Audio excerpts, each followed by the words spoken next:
Hello साथियों, कैसे हो आप सभी। बीएससी क्लासेज में आपका स्वागत है।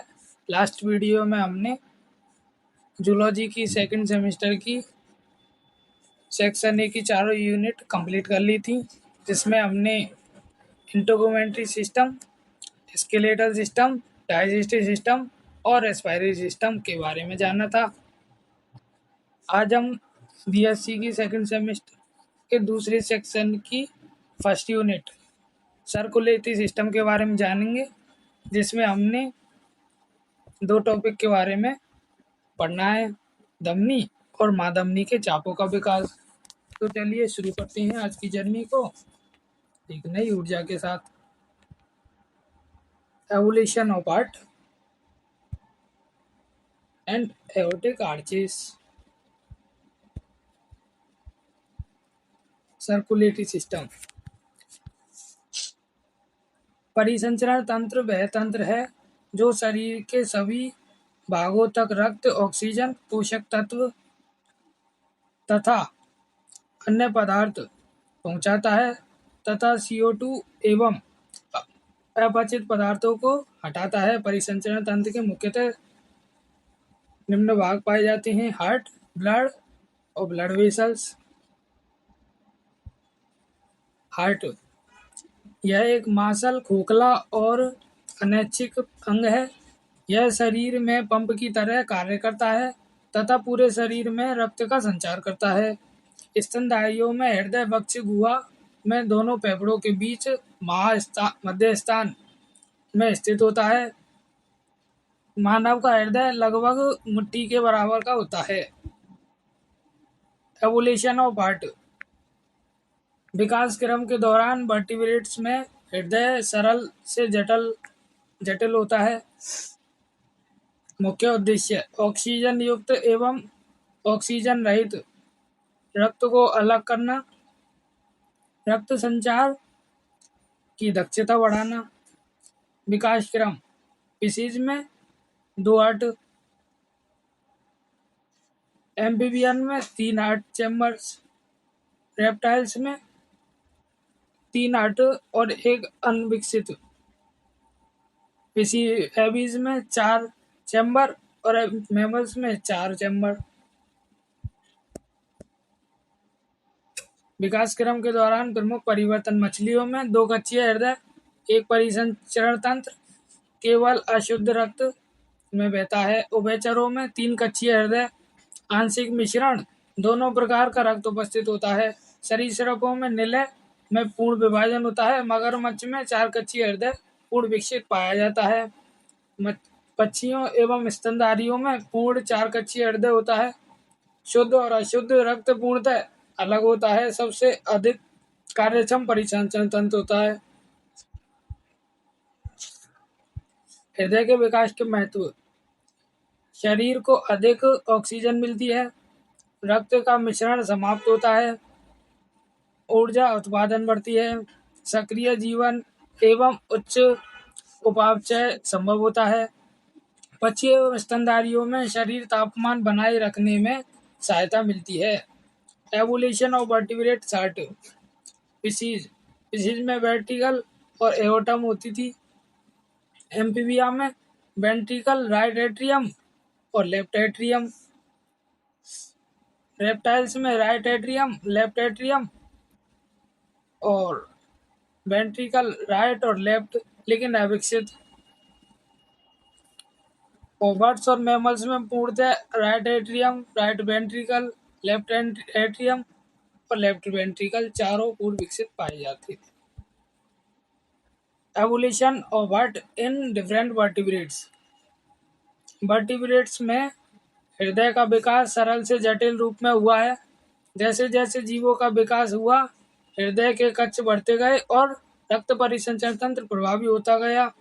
विकास का क्रम: फिश, एम्फीबियन से रेप्टाइल्स, रेप्टाइल से एबीज, एबीज से मैमल्स। स्पीशीज का हृदय: मछलियों में हृदय 2 कक्षीय होता है।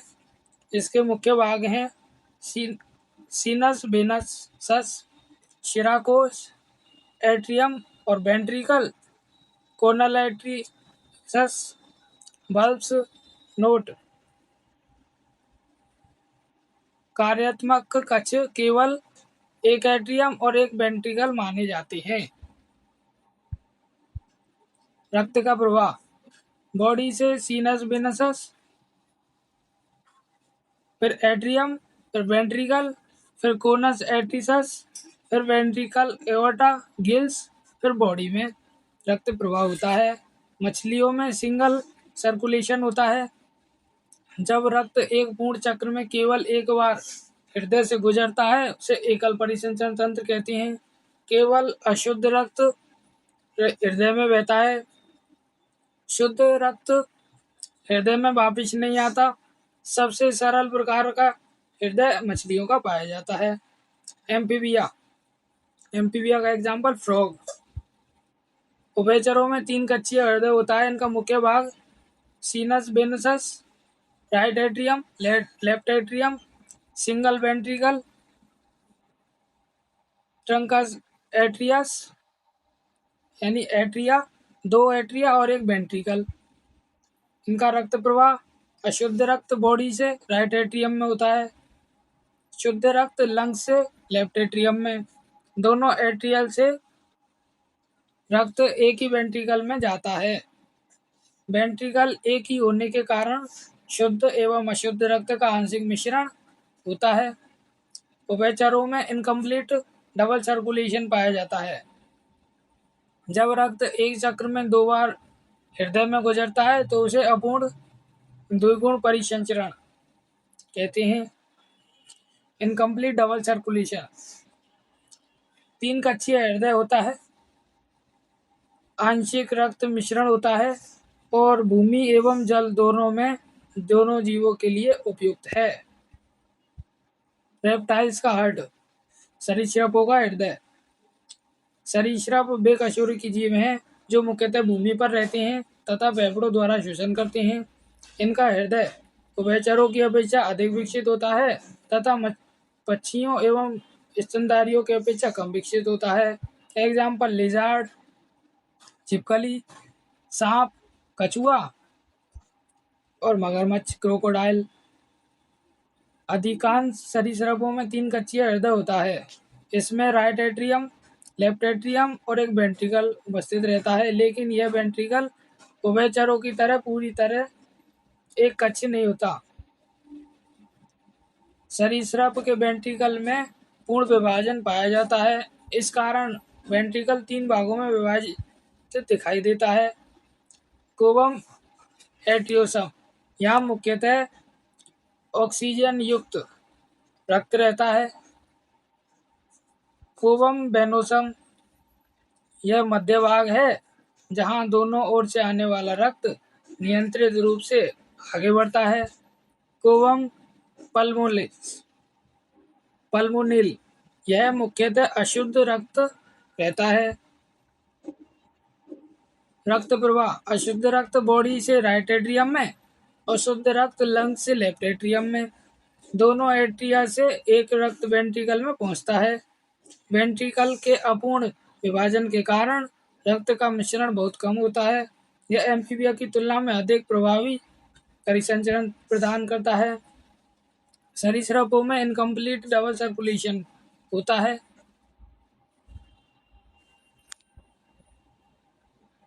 रक्त एक चक्र में 2 बार हृदय से गुजरता है, लेकिन वेंट्रिकल पूर्णतः विभाजित न होने के कारण थोड़ा मिश्रण संभव होता है। मगरमच्छ का हृदय मगरमच्छ सभी सरीसृपों से अलग होता है। इसका हृदय 4 कक्षीय होता है। इसमें right atrium, left atrium, right ventricle, left ventricle पूरी तरह अलग होते हैं। इसी कारण शुद्ध और अशुद्ध रक्त मिश्रण नहीं होता। फोरामेन ऑफ पेनेजा मगरमच्छ में दोनों एओर्टिक आर्क के बीच में एक छोटी छिद्र होता है जिसे फोरामेन ऑफ पिज्जा कहते हैं। इसका कार्य विशेष परिस्थितियों में रक्त के प्रवाह को नियंत्रित करना होता है। ऑक्सीजन का अधिक कुशल उपयोग करना होता है। एवियन एंड मैमेलियन हार्ट पक्षियों और स्तनधारियों का हृदय। पक्षियों एवं स्तनधारियों का हृदय विकास की दृष्टि से सबसे अधिक विकसित होता है। इन दोनों वर्गों में 4 कक्षीय हृदय पाया जाता है, जिसके कारण शुद्ध और अशुद्ध रक्त का मिश्रण नहीं होता। इस प्रकार का मिश्रण पूर्ण द्विगुण परिसंचरण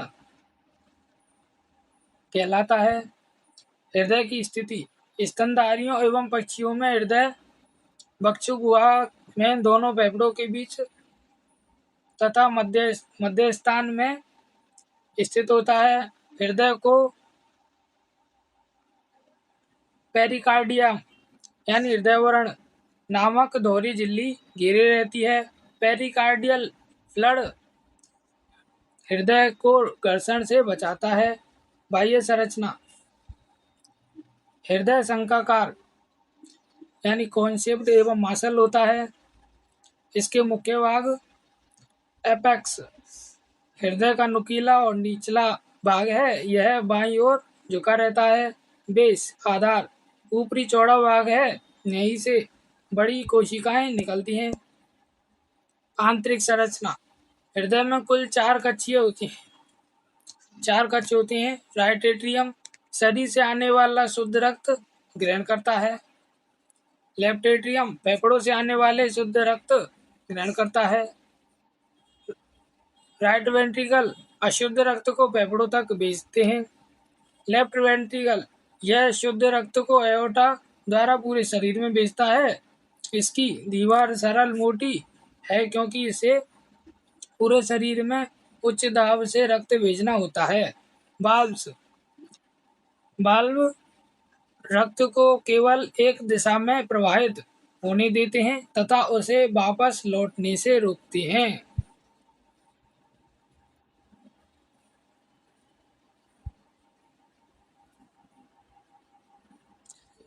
ट्राइकोस्पाइड वाल्व, त्रिकपर्दी कपाट दायां आलिंद और दायां निलय के बीच होता है। बाइक्यूप्सिडाड मिटल वाल्व, द्विकपर्दी कपाट, यह बायां आलिंद और बायां निलय के बीच में स्थित होते हैं। सेमिल्यूनर वाल्व एओर्टा के प्रारंभ में पल्मोनरी आर्टरी में प्रारंभ होते हैं। रक्त परिसंचरण के चरण, पहले स्टेप में शरीर से अशुद्ध रक्त सुपीरियर और इंफीरियर वेना केवा से राइट एट्रियम में जाता है। दूसरे चरण में राइट एट्रियम से ट्रिक्यूस्पिड वाल्व से राइट वेंट्रिकल में जाता है। थर्ड स्टेप में राइट वेंट्रिकल पल्मोनरी आर्टरी से होता हुआ लंग्स में जाता है। लंग्स में रक्त शुद्ध होता है और पल्मोनरी वेन्स में लेफ्ट एट्रियम में जाता है। लेफ्ट एट्रियम से मिट्रल वाल्व वहां से लेफ्ट वेंट्रिकल में पहुंच जाता है। लेफ्ट वेंट्रिकल से एओर्टा, एओर्टा से पूरे शरीर में शुद्ध रक्त पहुंच जाता है। कंप्लीट डबल सर्कुलेशन, पूर्ण द्विगुण परिसंचरण, जब एक पूर्ण चक्र में रक्त 2 बार हृदय से गुजरता है तथा शुद्ध और अशुद्ध रक्त का मिश्रण बिल्कुल नहीं होता, तब उसे पूर्ण द्विगुण परिसंचरण कहते हैं। यह केवल पक्षियों स्तनधारियों में पाया जाता है। कंप्लीट डबल सर्कुलेशन के लाभ क्या हैं? शुद्ध और अशुद्ध रक्त का मिश्रण नहीं होता, शरीर को अधिक ऑक्सीजन मिलती है, ऊर्जा उत्पादन अधिक होता है, शरीर का तापमान स्थिर रहता है, उच्च उपापचय संभव होता है। Evolution of aortic arch. Second topic, महाधमनी चापों का विकास। महाधमनी चापें वे रक्त वाहिकाएं हैं जो भ्रूण में हृदय से निकलकर विभिन्न अंगों तक रक्त पहुंचाती हैं। वर्टिब्रेट्स के भ्रूण में प्रारंभ में 6 जोड़ी महाधमनी पाई जाती हैं, चाप बनती हैं। जैसे जैसे भ्रूण का विकास होता है, इसमें से कुछ चाप नष्ट हो जाते हैं तथा कुछ परिवर्तित होकर वयस्क जीवों की प्रमुख धमनियां बन जाती हैं। सभी कशेरुकियों में भ्रूण अवस्था में 6 जोड़ी एओर्टिक आर्क बनने की प्रवृत्ति होती है। एओर्टिक आर्क की सामान्य संरचना प्रकार होती है। प्रत्येक एओर्टिक आर्च में वेंट्रल एओर्टा से निकलती हैं। ग्रीसनी के दोनों ओर ऊपर की ओर स्थित होते हैं।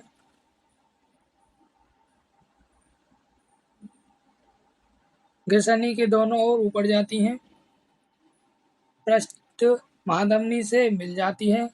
इस प्रकार प्रत्येक एओर्टिक आर्क हृदय को डोर्सल एओर्टा से जोड़ती है।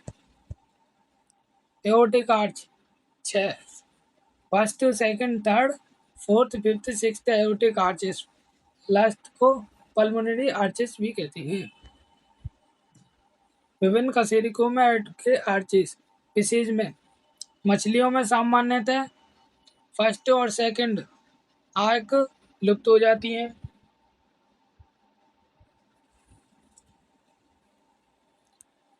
थर्ड, फोर्थ, फिफ्थ और सिक्स्थ आर्क गलपड़ों में रक्त पहुंचाते हैं, इसलिए इन्हें ब्रांकियल आर्क भी कहते हैं। यहाँ रक्त का ऑक्सीजनेशन होता है।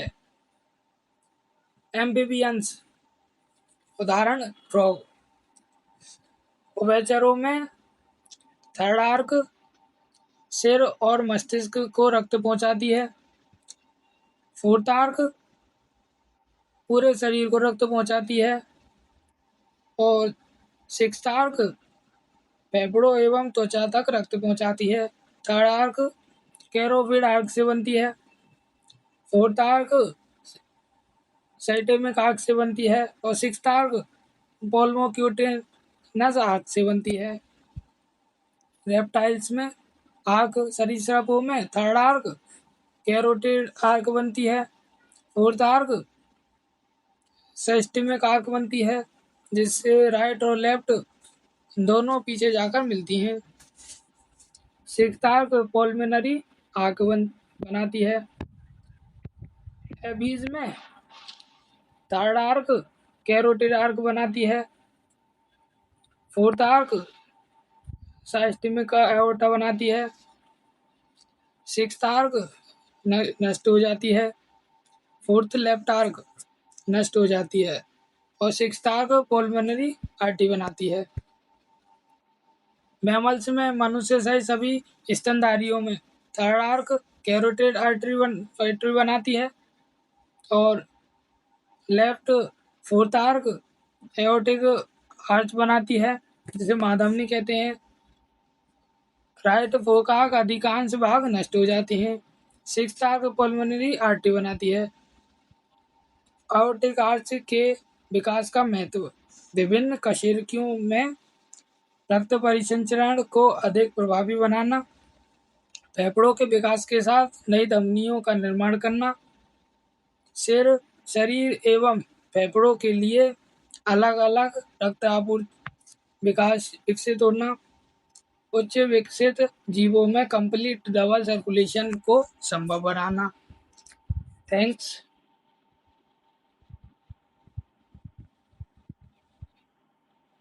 जय हिंद, जय भारत।